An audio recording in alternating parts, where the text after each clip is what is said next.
My name doesn't matter, but my role does. I work in a place that officially doesn't exist, a secret prison built deep within a mountain, miles away from any trace of civilization. Here we keep those detained who have committed crimes you can't even imagine are possible. They're not thieves nor ordinary murderers. They are monsters, human and something else. And a warning, if for some reason you get too close to this place, or worse yet, accidentally cross the boundaries of our facility, it's very likely you'll never be seen again. There was a case. A group of YouTubers, curious young people, thought it would be fun to explore the forest around the prison. They wanted to film a sensational video for their channel. Talk about the prison that doesn't exist. Only one of them was found. Days later, wandering through the woods, completely out of his mind. He doesn't speak, doesn't write, doesn't respond to anyone. They let him go because it was clear he was no longer a threat. To many, this story became an urban legend, a creepy internet tale. But I'm here to tell you, it's real. Today I've decided to break the most important rule here: silence. I'm going to tell you what happens behind these steel doors. Maybe then, you'll understand why I've never slept peacefully again. I was a nobody, worked as a night security guard at some random company, patrolling empty warehouses and deserted parking lots, until one day everything changed. I was approached by a man who seemed to know everything about me. He knew where I lived, my military background, my financial problems, even my most intimate secrets. He offered me a job. He just asked, "Got a strong stomach?" Absolute discretion. I should have said no, but I accepted. I had nothing to lose. The pay was insane, far beyond anything I could have ever imagined. A few days later, they came for me. I was taken blindfolded, locked inside a windowless vehicle. I didn't know where I was going, or how much time had passed. When they removed the blindfold, I was standing in front of a massive steel gate, hidden deep within the dense forest. For a moment, I thought, I think I'm going to regret what I'm doing. But now, it was already too late. From the outside, it looked like nothing more than a steel wall embedded in the mountain. But inside, it was something else entirely. The hallways were cold, damp. The walls lined with metal panels corroded by time, stained with rust, and leaking what seemed like dirty, weeping water. Everything was cramped, claustrophobic. The dim lighting flickered, casting distorted shadows that moved along the curves of the corridor. And at the same time, there was technology there. Equipment I had never seen before. Panels with strange symbols. Sensors that scanned your body without needing to touch anything. Mechanisms whose purpose, to this day, I still don't understand.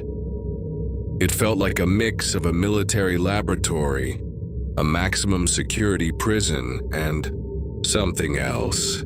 Something that doesn't fully belong to this world. It was in this setting that I started working, and it was in this setting that I met the prisoners.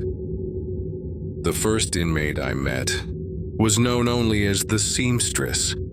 She occupied cell 17, and unlike what you'd expect, she didn't scream, didn't threaten, didn't cause any outbursts. On the contrary, she would spend hours sitting quietly, with her hands resting on her lap, like a calm old lady you might find knitting on a porch. But don't be fooled. She didn't sew wool nor fabric. She sewed people. She had the ability to manipulate human tissue as if it were nothing more than simple cloth. She would cut, braid, and shape muscles, nerves, skin. And the most terrifying part, the victims remained alive throughout the entire process. She was captured after creating what they called the sculpture, a grotesque mass of living flesh, made up of 17 people sewn together in impossible positions. When they found her, she was sitting beside that thing, drinking tea, as if it were just an ordinary afternoon, and now she's still there. Always sitting at the back of the cell, staring at the door, as if she's waiting for the next piece of fabric for her collection. Then I met the Whispering Man. He's in cell 09. We never learned his real name nor his exact origin. All we know is that he talks, always. Even now, at this very moment, he's there sitting in the dark, whispering something. And the worst part isn't what he says, it's what happens to those who hear him. Even from miles away, if the sound of his voice reaches you, something breaks in your mind. People lose control. They kill themselves. That's how he was captured. Reports say that in a remote village deep in the countryside, he simply walked, whispering. Days later, no one was left. The security cameras show indescribable scenes. People tearing out their own eyes, entire families destroying themselves, and him always in the middle, speaking softly, almost tenderly. Today he's locked behind soundproof walls, but even so, sometimes I swear I hear something coming from that direction. And when that happens, I just cover my ears and pray. In cell 03, there he is. We call him the Eternal Boy. He appears to be about 7 years old at most. But don't be fooled by his appearance. This boy has existed for centuries, maybe millennia. The oldest records speak of him as an entity that traverses time, being trapped in a child's form, but with power that defies reality itself. Wherever he goes, the world changes. Animals freeze in time, people fall into catatonia, and sometimes, time itself stops.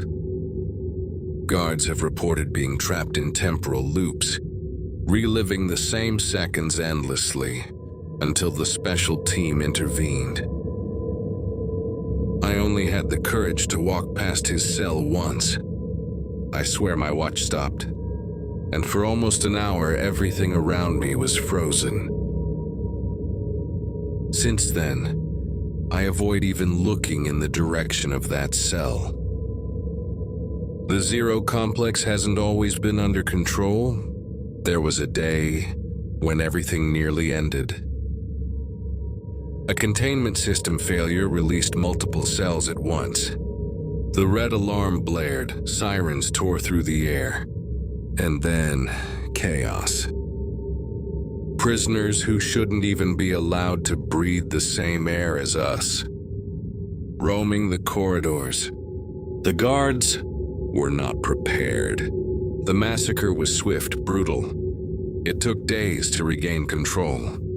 And even then, not all were recaptured. One managed to escape. The prisoner from cell 06. We never knew his name. We only knew the nickname he earned. The Dismemberer.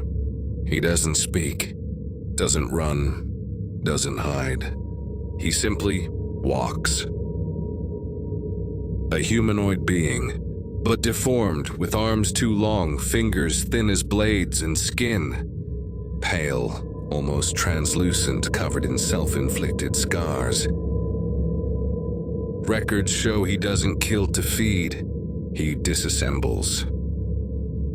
Tears off limbs piece by piece, with surgical precision. To this day, more than 10 years after the rebellion, people disappear in the remotest corners of the forest surrounding the Zero complex. Some are found, or rather, parts of them, carefully arranged, like pieces in a collection, as if he is still practicing, hunting. And the worst part, we know he's still out there, waiting. Several operations were launched to recapture him. Helicopters, thermal drones, hunting dogs. But he disappears. It's as if the forest accepts him, hides him, or worse, as if he's part of it. The reports from the few trackers who survived always say the same thing. He camouflages himself. The branches, the shadows, the broken bones on the ground. You never see him until it's too late. And then silence. Another disappearance. Another failure. That's why he remains at large, and we remain afraid. Today, I'm still here, walking through these cold corridors, passing by the cells, hearing whispers, seeing eyes that are no longer human staring at me through the bars. Every day, I wonder if I'll be next. If one day, another failure will happen, or worse, if one of them will choose me. And to those who still doubt, who think this prison is just an urban legend, a story made up to scare, just take the test. Walk through the forest surrounding this place. Keep going when the wind turns too cold, when the birds stop singing, when the trees seem to close in around you. And maybe, if you're lucky, you'll never be seen again. You'll be found in pieces.